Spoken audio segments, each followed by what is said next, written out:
सम्राट चौधरी के सीएम बनने के बाद आज कैबिनेट का विस्तार किया गया। इस भव्य शपथ ग्रहण समारोह में 31 मंत्री सम्राट कैबिनेट में शामिल हुए। एक साथ 5-5 विधायकों ने शपथ ली है। पहली बार में निशांत कुमार, श्रवण कुमार, विजय सिन्हा, लेसी सिंह और दिलीप जायसवाल ने शपथ ली। निशांत कुमार पहली बार मंत्री बने हैं। समारोह में पीएम मोदी भी शामिल हुए। उनका पटना एयरपोर्ट से गांधी मैदान तक रोड शो भी हुआ। मंच पर रक्षा मंत्री राजनाथ सिंह, गृह मंत्री अमित शाह, बीजेपी के राष्ट्रीय अध्यक्ष नितिन नवीन और जेडीयू के राष्ट्रीय अध्यक्ष और पूर्व मुख्यमंत्री नीतीश कुमार मौजूद रहे। कार्यक्रम के बाद प्रधानमंत्री ने नीतीश कुमार को अपने पास बुलाया। मंच पर उनसे हाथ भी मिलाया।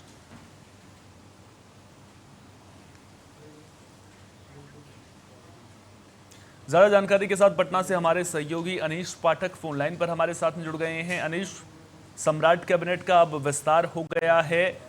किन किन समीकरणों का इस कैबिनेट में पूरी तरह से ध्यान रखा गया है?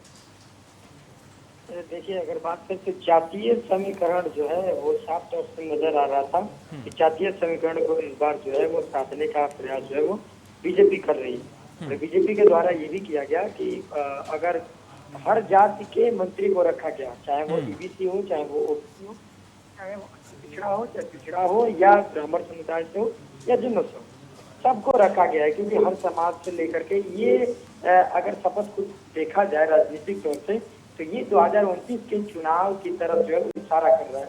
क्योंकि वोट बैंक की राजनीति है और वोट बैंक को जो है वो अपना बनाना है।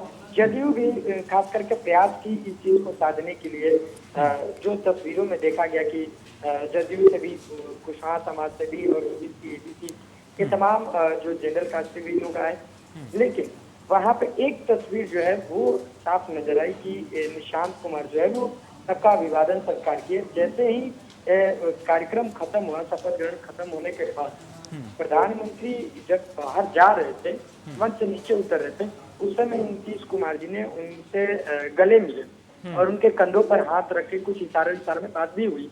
लेकिन नीतीश कुमार जी ने अपने दोनों डिप्टी सीएम को यानी कि विजय चौधरी को और विजेंद्र प्रसाद को, दोनों लोगों को बुला करके और सामने जो है वो बात विचार कराई, मुलाकात कराई कि ये हमारे डिप्टी सीएम है। तो ये भी तस्वीरें जो है वो कहीं ना कहीं इशारे में बहुत कुछ जो वो कह रही है। जी अनीश, एक चीज और आपसे मैं समझना चाहूंगा कि निशांत को बड़ी जिम्मेदारी क्या मिल सकती है अब सम्राट कैबिनेट में? क्योंकि अब मंत्री तो बना दिए गए हैं, लेकिन विभाग कौन सा मिलता है इस पर भी नजरें रहने वाली हैं। और अब जिस तरह से निशांत को मंत्री बनाया गया है उससे जेडीयू खेमे में भी खुशी की लहर होगी। देखिए, जेडीयू के जितने भी कार्यकर्ता है, चाहे नेता है, तमाम लोगों के मन में जो है वो इतनी खुशी देखी गई आज कि लग रहा था कि जो है निशांत कुमार सीएम बन गए। इस तरीके से उनके मन में काफी खुशी थी। वो लोग चाह रहे थे कि निशांत जो है वो डिप्टी सीएम बने, लेकिन निशांत डिप्टी सीएम नहीं बने, उनको मंत्री पद मिला। और मंत्री पद के बाद जो है वो चेहरे पर काफी खुशी निशांत की भी चेहरे पर देखी गई और तमाम जो नेता थे उनके भी मन में खुशी जो है इजहार सामने देखी गई। लेकिन सवाल अब ये होता है कि मंत्री पद यानी कि बड़ा विभाग, अब देखने वाली बात है कि क्या सम्राट सरकार जो है, सम्राट की जो नई मंत्रिमंडल हो रहे हैं उसमें नीतीश कुमार के बेटे यानी कि निशांत कुमार को कितनी बड़ी जिम्मेदारियां मिली है। क्या इनको वित्त विभाग मिल रहा है या कोई और विभाग मिल रहा है? हालांकि यह कहा जा रहा है कि निशांत कुमार को जो है वो कोई बड़ी जिम्मेदारी ही मिल सकती है।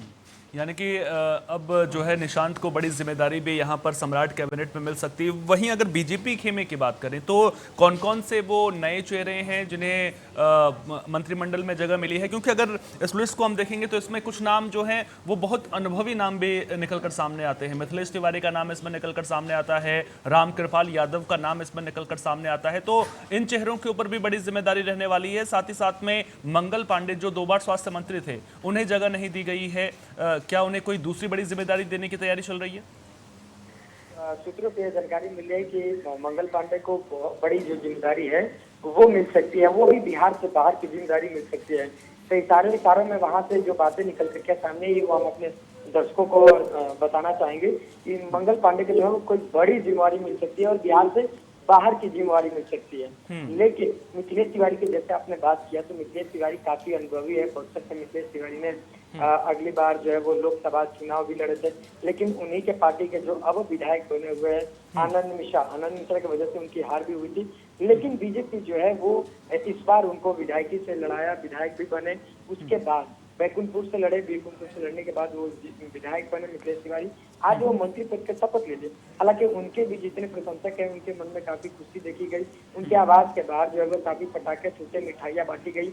लेकिन अब सवाल ये है कि उनको भी बड़ी जिम्मेदारी जो है वो मिल सकती है, क्योंकि ब्राह्मण का चेहरा की अगर बात करें तो नीतीश मिश्रा जो पूर्व सीएम के घर से आते हैं और ये मिथिलेश तिवारी, दो ब्राह्मण चेहरे दिख रहे हैं।